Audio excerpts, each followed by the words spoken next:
Hey guys, I'm back with just another little update on the Opel GT mini muscle car build. We last left off after where I painted the chassis and was about to start some of the weathering. So let me show you some of the stuff that I've done. Alright, here we have the complete and finished chassis. It was a very simple build.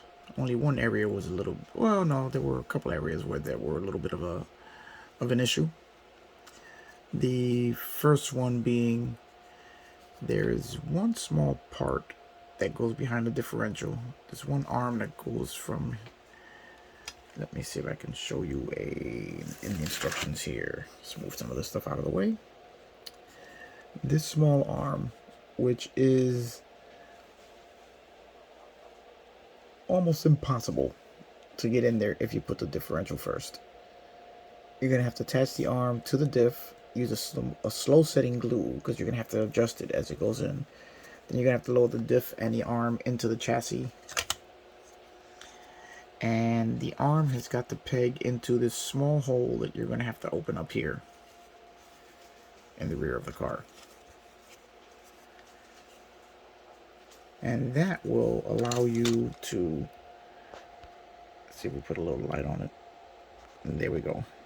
That little arm will have to sit underneath the differential, otherwise you'll never get it in because it'll never go around the differential to get into that small area it has to sit. So you have to put a little bit of slow setting glue here, tuck the arm in under the diff, bring the diff and the arm assembly down as one unit, and then use a pair of tweezers or a hobby knife to maneuver the arm into the peg on the arm into that one small little hole there. It involves a lot of fidgeting around to make everything fit, but as you can see, it does fit. A little bit of a pain, but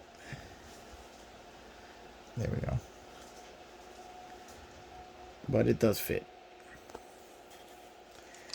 The next thing I found is that when installing the drive shaft, you're going to have to cut the tip off of the drive shaft as it's too long and won't fit once the engine is installed. So that's just an easy fix. Just cut the tip and then it'll make sure you cut it just long enough so that it butts right up against the transmission. Alright, here you can see I've done a little bit of detail painting with the brackets that hold the components on the chassis. I've also weathered the chassis up as I figured this is a car that's being used, and so it's gonna get a little dirty underneath, except for the nose that's painted where the guy will get in there and clean it all up. But the chassis is gonna get a little weathered, a little beaten. So did a little bit of weathering there using some Tamiya black, the Tamiya sky blue,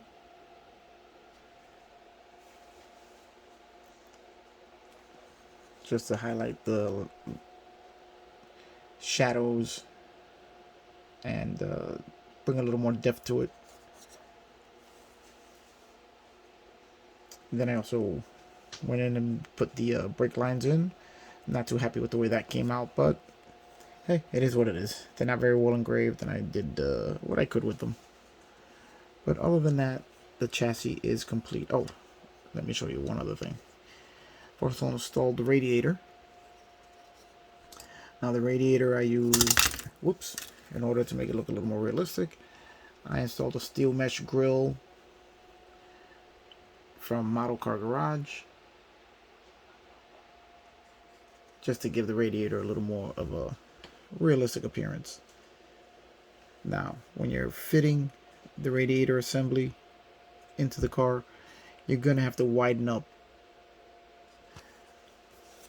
this hole, this area here, as this is where the bottom of the radiator sits.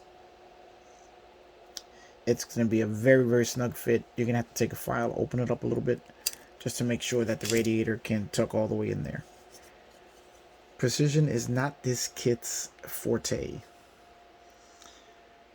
So there we have the radiator installed with the front firewall. Now that is the complete chassis, except for the wheels and tires, which aren't ready yet, so we're not even going to go there. Okay, with the engine. Don't remember if I showed this to you guys on the last video. Really wasn't happy with the pulley assembly on the engine, as they were vague resemblances to pulleys at best. So what I did was I got a couple of photo etch parts from some rare metal earth. I think it gets these small flat metal kits that you can get at Hobby Lobby. They have tons of little bits and pieces, which I found plenty of use for when kit bashing things like this. So now we have a full pulley for the smog pump and the crank, which look a lot better than the blobs that were there before. I'm very happy with the way that turned out. I haven't found anything for the alternator pulley, as I have to find something that'll fit there, that'll look right. I haven't found anything I'm happy with yet, but as you can see by the misshapen pulley there, this is how they all looked. The water pump pulley I wasn't concerned with, as the fan covers that, but the other three are fully exposed and will be visible, so I'm going to try and see if I can wrangle something for that last pulley.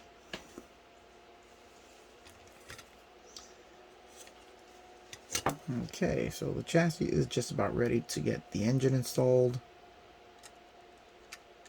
and then the exhaust, which, crap, I just realized I forgot to install the exhaust. That is not a good thing, as now I'm going to have to take the thing apart. Alright, this is what happens when you get a little overexcited and you rush ahead. This is the exhaust. It comes in two pieces. The forward part is not an issue, as that will sit here. It's going to be the rear section of the exhaust that's going to be the problem. Now, when you install the rear suspension,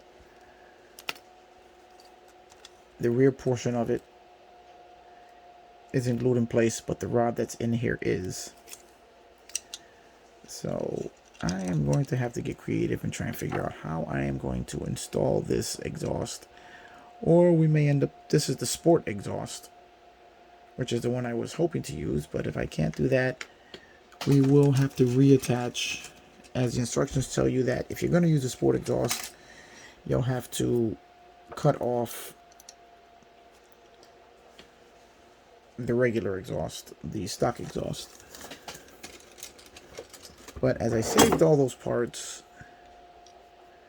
if I can't take everything off without risking damaging the axle, this car will be getting the stock exhaust. I can't believe I forgot to do that. But hey, that's modeling. Sometimes you get so lost in the details, you forget the simplest things.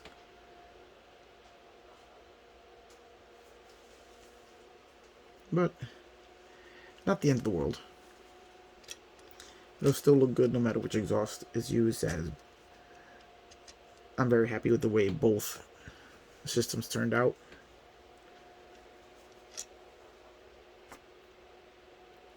And both are going to add pretty decent detail to the chassis, which is sorely lacking in details. But that will be the regular exhaust if I choose to use that one. Alright, now let's take a look at what I've done with the interior.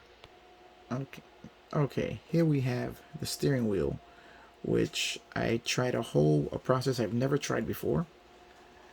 I learned it from the Scale Modeling channel, from a video he did of a Jaguar E-Type, which he created the wood trim on the steering wheel, and he explained the process step by step. So I'm going to put a link to his video. If you want to learn how to do it, you can watch his video, and it's really a simple process. My first time doing it, and I'm very happy with the way it turned out. Here you can see the steering wheel, you can see the grain in the wood.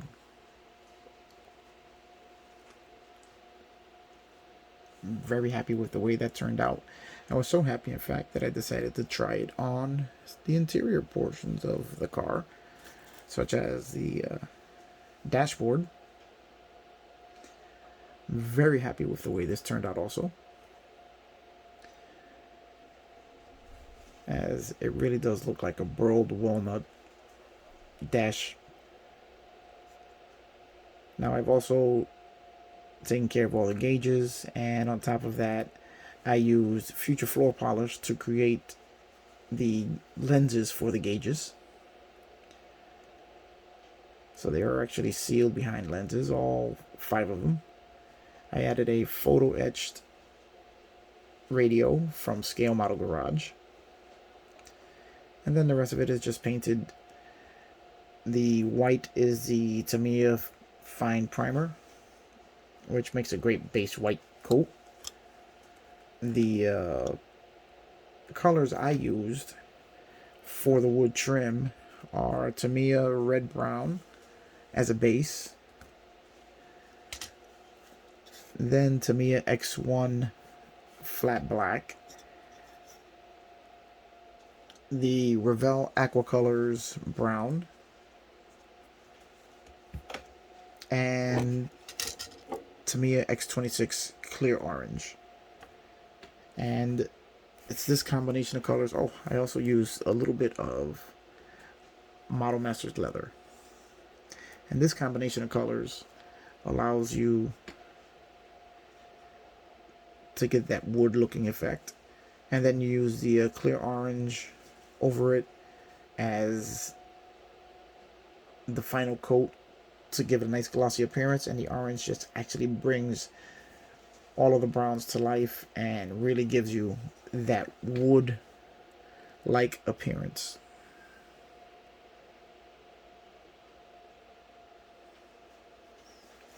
I'm in the process of flocking the interior.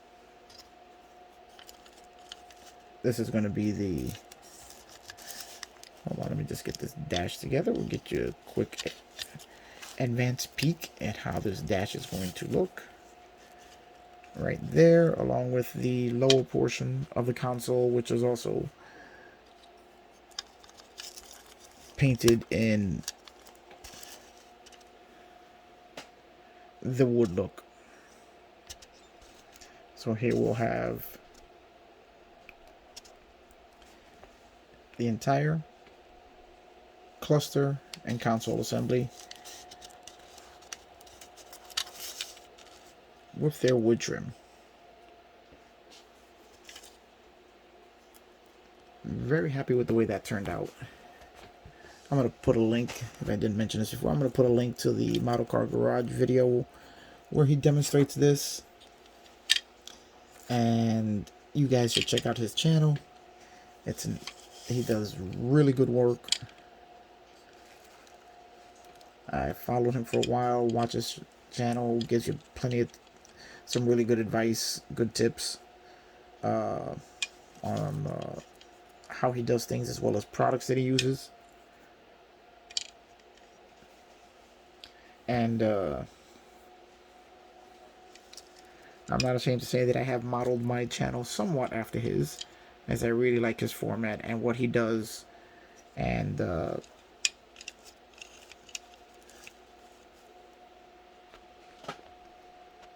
I'm hoping that I can be as good as he is one day. Well, that's it for the progress on this build so far. Here you can get a quick look at the basic color scheme of the interior.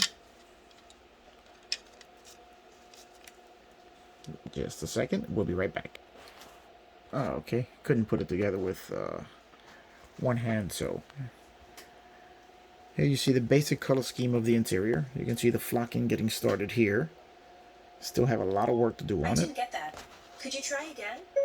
Oh, Siri's listening again. You can change Hey Siri in settings. Alright, let's not mention her name again so that she doesn't answer. Here is the basic layout of the interior with the basic color scheme it's going to have. And as you can see, I've started flocking in the rear and have quite a bit more work to do. We'll be installing seat belts and doing more detailing on the door panels.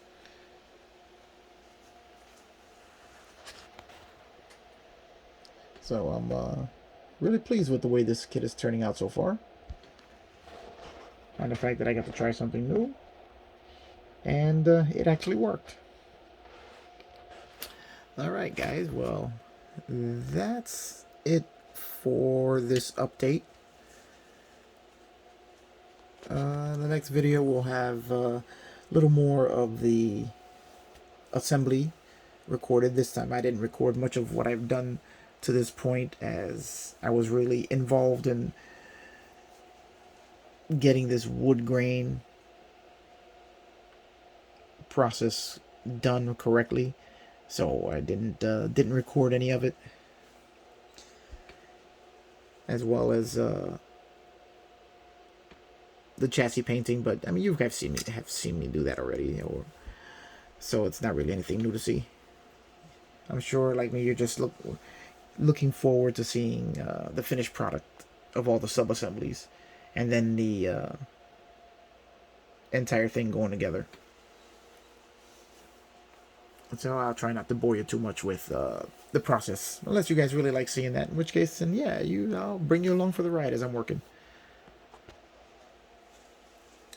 So that's it for now. These are the 3 major assemblies that have been completed so far, and we'll do more on the next one. Remember, if you like my videos, give them a thumbs up, like, subscribe, and I'll see you on the next one.